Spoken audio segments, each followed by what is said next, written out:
সংবিধান সংস্কার পরিষদের যেখানে অস্তিত্ব না থাকায় প্রধানমন্ত্রীও সেটা পরামর্শ দিতে পারেন না রাষ্ট্রপতিকে, রাষ্ট্রপতিও সেই অধিবেশন আহ্বান করতে পারেন না, বিধায় সে করেন। সংবিধান অনুযায়ী দেশের সংস্কার পরিষদ নামে কোনো কিছুর অস্তিত্ব নেই বলে সাফ জানিয়ে দিয়েছেন স্বরাষ্ট্রমন্ত্রী সালাউদ্দিন আহমেদ।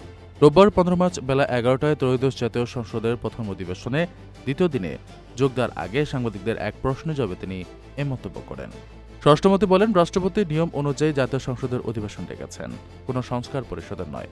বিষয়টি বর্তমানে উচ্চ আদালতে বিচারাধীন রয়েছে উল্লেখ করে তিনি জানান, এটি যদি ভবিষ্যতে আইনে পরিণত হয় তবেই তার কার্যকারিতা দেখা যাবে। তিনি আরও স্পষ্ট করেন যে যদি গণভোটের রায় অনুযায়ী কোনো পরিবর্তন আনতে হয় তবে আগে সংবিধান সংশোধন করতে হবে।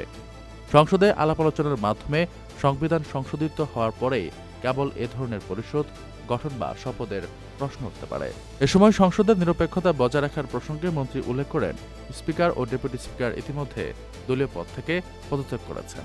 সাংবিধানিক প্রক্রিয়া অনুসরণ করে সব কার্যক্রম পরিচালিত হবে বলে তিনি আশ্বস্ত করেন।